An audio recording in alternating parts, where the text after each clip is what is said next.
سلام دوستای عزیز، سارا هستم و من بسیار خوشحال هستم که با یک ویدیوی جدید در خدمت شما نازنین هستم. از شما بسیار سپاسگزار هستم که این ویدیو رو بر دیدن انتخاب کردین. موضوع ویدیوی امروز ما در مورد تات کماچ می باشه. پیش از اینکه ما شروع کنیم در معرفی تات کماچ، ما می خواهیم که اول یک معلومات بسیار کوچک با مثال بسیار ساده برای شما بگویم که امی تات چی است. گرچه که ما چندین بار ایده تشریح کردیم، اما بازم دوستای ما سوال میکنن که تات چی است.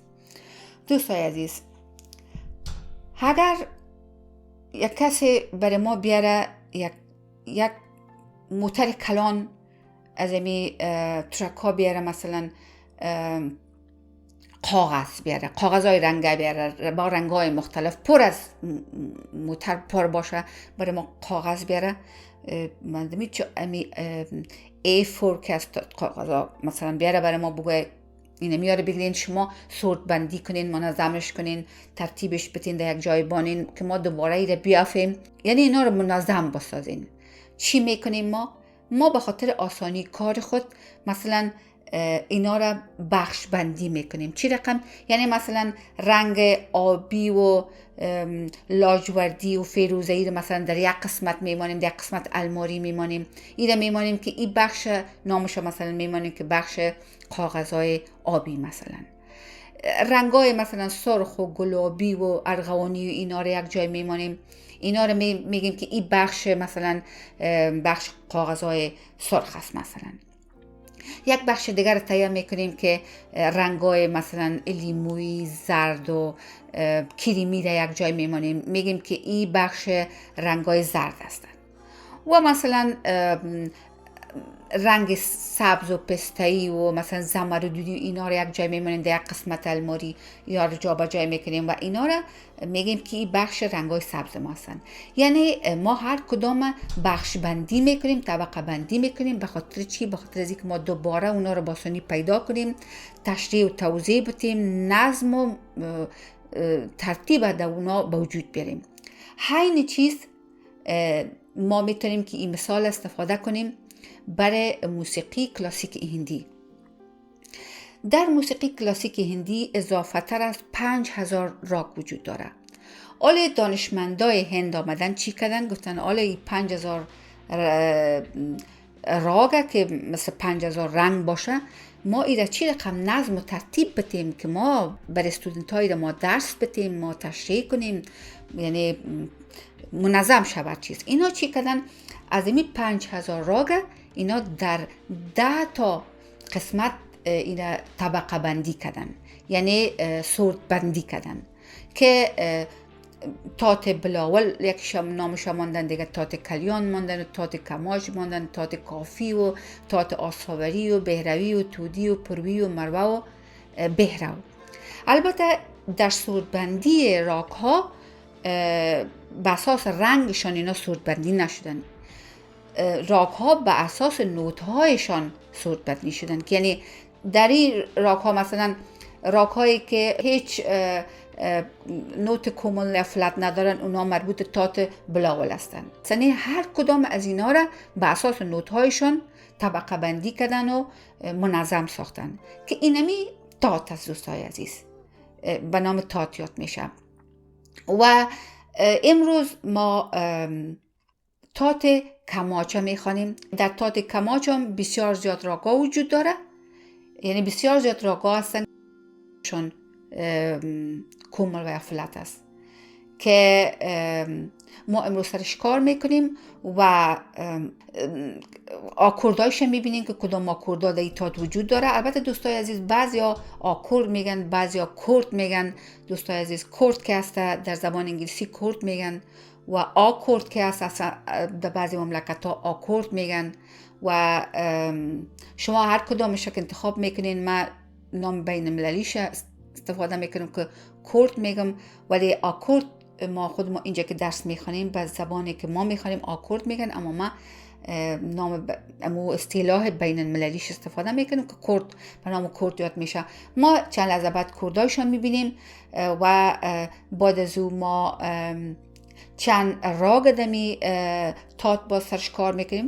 دوستای عزیز، من میخوایم که از تک تک شما سپاسگزاری کنم به خاطر از اینکه شما کانال سپورت میکنین، لایک سابسکرایب میکنین و شیر میکنین. دوستای عزیز، البته من میبینم که بسیار کم دوستای ما هستن که ویدیوها رو شیر میکنن. امیدوار هستم که شما شیر کنین این کانال که دیگه دوستای ما ازش استفاده کنن و همچنین از امی خود کانال هم رشد کنه. دوستای عزیز، از دوستای بسیار نازنین ما که کانال مادی سپورت میکنن، ماهانه اینا ممبرشپ خریدن و پول میپردازن، من یک جهان سپاسگزاری میکنم. البته طاهر جان احمدی،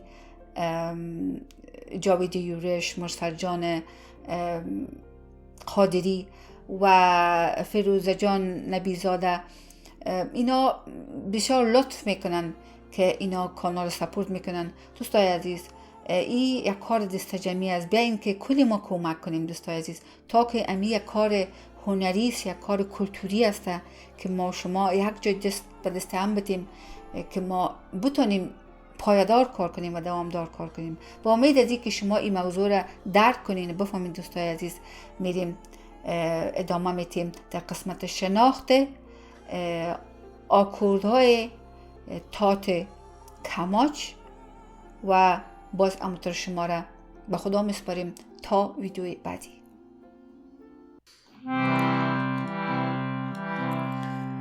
خب گفتیم که تات کماچ فقط نی، فلت و یا کومل است و دیگه نوت‌ها تمامش شد می باشه، نوت‌های طبیعی هستن.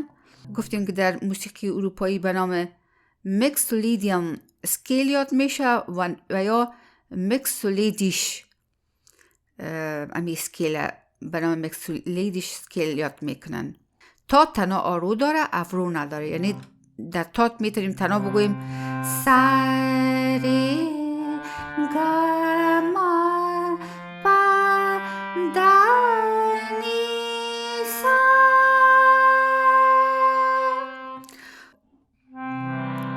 کورد اول از این سکیل سی میجر کورد.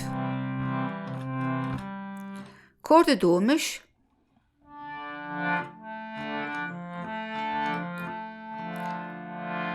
دی ماینر کورد. کورد سومش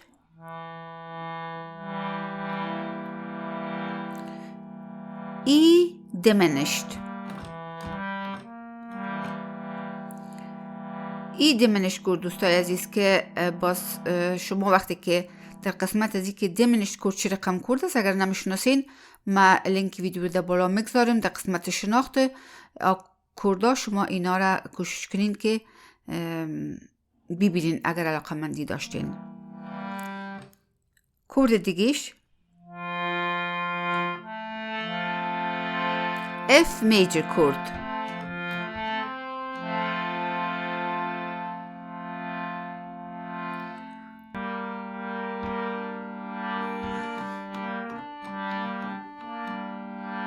G minor chord, A minor chord, A minor,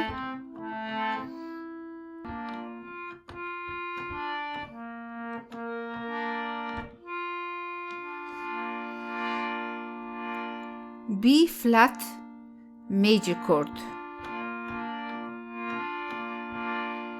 وقت دوباره باز تکرار میشه دوستای عزیز. یک دفعه آرو افرو میکنیم هم اسکیله سا ری کا ما پا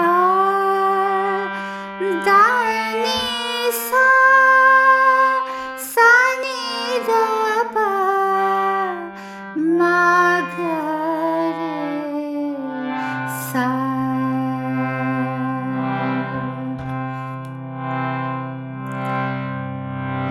مهتاب به صفای شامگاه طبیعت مست و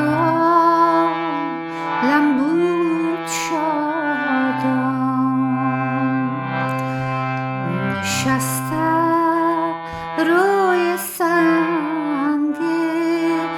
بر لب آب ز غوغای دل دریا خروشان با امیدی که آیی با امیدی که آیی مرا گفتی به پا در انتظارم. آهنگ بسیار زیبای استاد زلانده ما در هفته آینده به خیر سش کار میکنیم.